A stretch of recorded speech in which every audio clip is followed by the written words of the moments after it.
Hi guys, and welcome to another edition of Burning Issues. This week I wanted to go like a little bit close to home. Not last week, the week before was presented a year that I've been out of a mental health hospital for the last time. That was May 13th, 2022.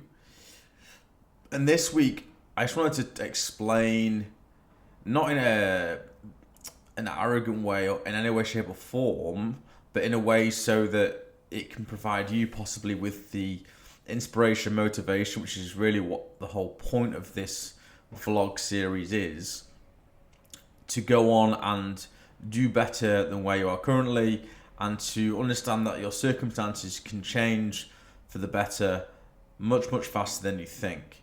So I'll take you back to Barbados. Actually, I think it must have been very end, like we're talking December 28th, 29th of December rather of 22 into obviously this year, so January 23. And I was at that point, I was living at my parents' place. I'd moved back in.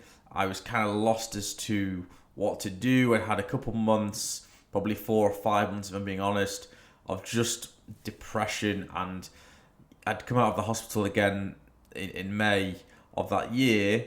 And from May through to probably, what we're talking, June, July, August, September, October, at least 5 or 6 months, I was just waking up at 1 o'clock. I couldn't speak to anyone. I had no confidence. And people probably, in fact, not probably, they wouldn't recognize me. I think I was a different human being.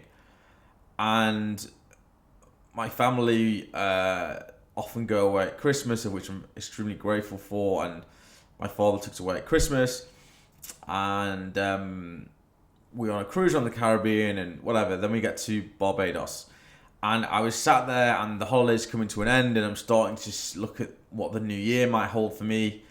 And I had two kind of burning desires. Let's use that phrase, my old catchphrase.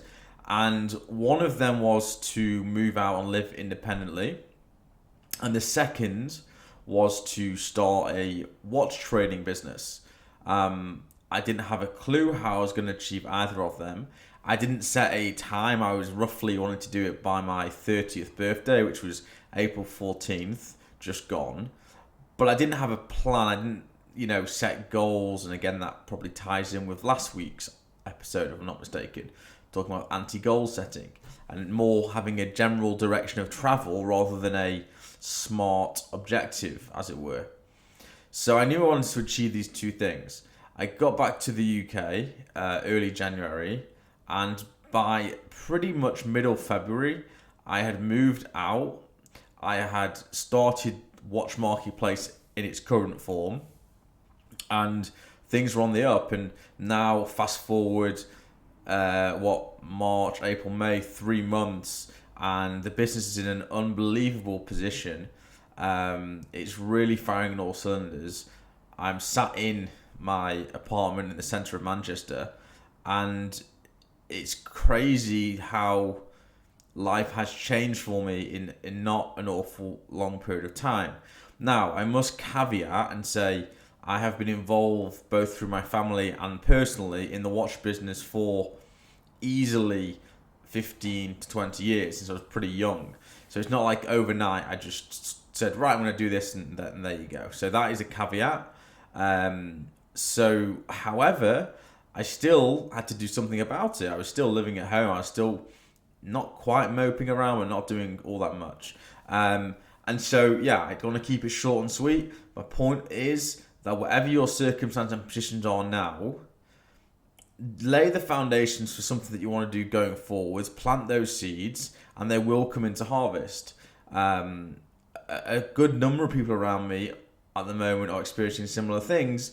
When your mindset is another point, and probably for another day, a longer video, but when your mindset changes as to, right, I'm going to make this work, change is possible, I can better myself, whether financially, whether emotionally, whether in relationships or what have you, I can assure you, you can achieve whatever you set out to achieve. Because if you'd have told me sat in December only a few months ago that I would be where I am now, both financially, with the business, mentally, in a very healthy position, the friendships that I have around me, the great people I have around me, a lot of things were already there, is the truth. A lot of things were already there. I was the one that had to change. And that is really the point as well, that often opportunity is around you all the time. I believe in this. Often the people that can help you and are good for you are around you. You just have to know, and the old saying, you've got to kiss a lot of frogs to find the prince. It's exactly the same with friendships, as with romantic relationships, as with business relationships. So my point is, wherever you're sat today, you can and will achieve, and success is around the corner. Just keep at it, keep working, keep being smart with what you're doing, and your circumstances can really change for the better far, far faster than you ever believed. So thank you for listening, and I hope you got something out of it. Cheers, guys.